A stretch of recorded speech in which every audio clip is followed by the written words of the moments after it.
Sevimli yardım çıktı. 4 hastamızda 3 kritik. Bir siz hava çalışacağız. Lütfen diğerlerden destek isteyin. 110 aramayı unutmayın lütfen. Kolay. Hadi.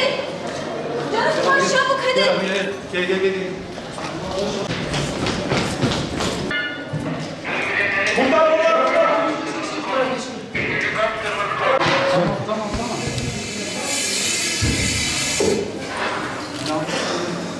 Tamam. 112 arıyorum. 112.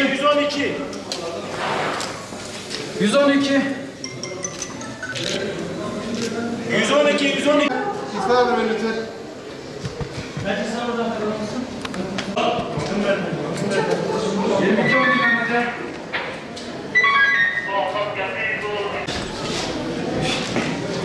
Hasta var mı içeride?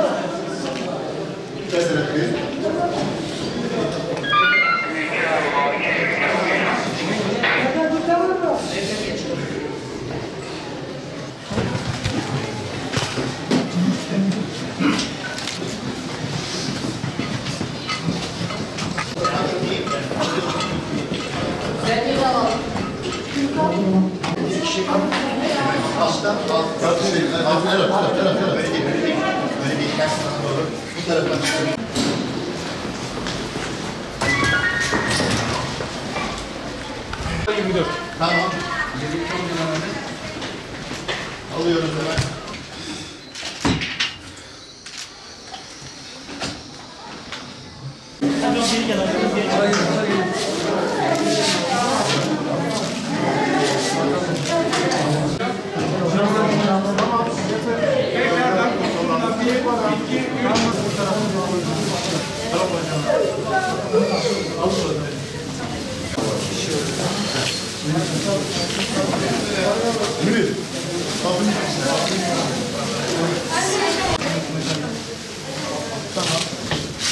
Arkadaşlar hastanenin yönlendirmesiyle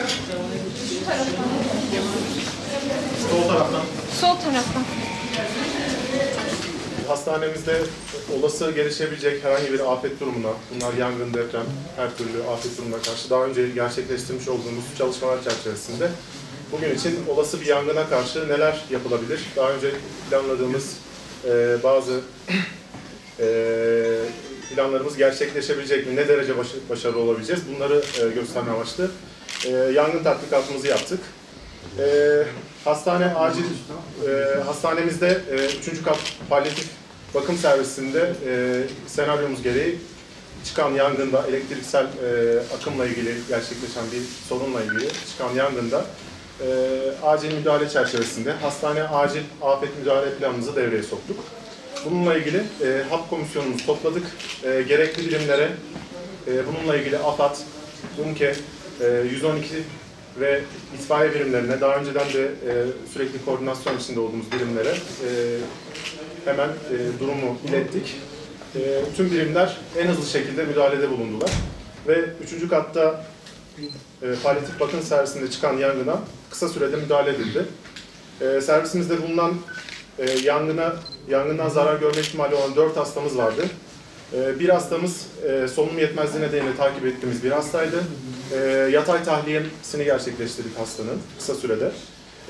Bir hastamızı daha ağır bir hastalığı olduğu için solunum sıkıntısı, entübasyon ihtiyacı olabileceği için en kısa mesafeli yine eşdeğer hastanemize 112 eşliğinde sevk ettik. 2 hastamızı ise yine AFAD, UMKE, 112 itfaiye birimlerinin yardımlarıyla yine kısa sürede müdahalesi yapılarak dikey tahliye ile yangın çıkan alandan kısa sürede uzaklaştırdık. Yangın yine söndürüldü kısa sürede. Herhangi bir can kaybı yaşanmadı. Herhangi bir hastamıza zarar gelmeden yangını atlattık. Bu aşamada bize daha önceden sürekli irtibatta olduğumuz UMKE, AFAD, 112 ve itfaiye birimlerine, valiliğimize, belediyemize değerli yardımlar için teşekkür ederiz. Bu aşamada tatbikat için kullandığımız kişiler gerçek hastalar olmayıp bizim hastanede çalışan gönüllülerimizdi. Gerçek hastaları tatbikatımızda herhangi bir şekilde kullanmadık. İlimizde ilk defa hastane afet ve acil durum müdahale planı kapsamında bir yangın tatbikatı gerçekleştirdik. Hastanemizde gerçekleşen yangın durumunda hastanenin daha önceden planlamış olduğu hastaların nasıl tahliye edileceğini, belirtilen standart operasyon prosedürlerini, ilgili iş akış talimatlarını, ilgili destek çözüm ortaklarıyla paylaşarak daha önceden yangın durumunda nasıl tahliye edilmesi gerektiğini yapılan planları devreye sokarak bugün itfaiye, UMKE, AFAD ve 112 ekipleriyle beraber hastaların tahliyesini gerçekleştirdik. Verimli bir tatbikat geçirdik. Bunun için katkılarını sunan AFAD'a, öncelik olarak valiliğimize, AFAD'a, UMKE ve hastane personeline teşekkür ediyoruz. Nexweşxaneyê bajarê Bitlisê de li servîsê palyatif de agir derket. Li servîsê de 4 heb nexweş hebû. Nexweşan ekiba UMKE, 112, AFAD, itfaiye ekibî hat, agire müdahale kirin. Nexweşê me bi silamet me wan derxist. Nexweşê me sevke başka hastaneye kir. Em vî hastaneyê de nexweşxaneyê de 24 saat ekiba me hazır e. Tiştê ku wisa derkevî em müdahale dikin. Aynı zamanda ki hatiye aliyê me 112, UMKE, AFAD, itfaiye em ji wan re zaf spas dikin. Evî tatbîqat da 25 heb merîv hatine aliyê me kirine. Em ji wan re jî zaf spas dikin. Ev ku nexweşanê de tatbîqatê de ku me nexweş nîşan da ewan hevalê me ku li hastanê de dişxulin ewan ji bi keyfa xwe bi gönüla xwe hatine aliyê me kirine em ji wan re jî zaf spas dikin.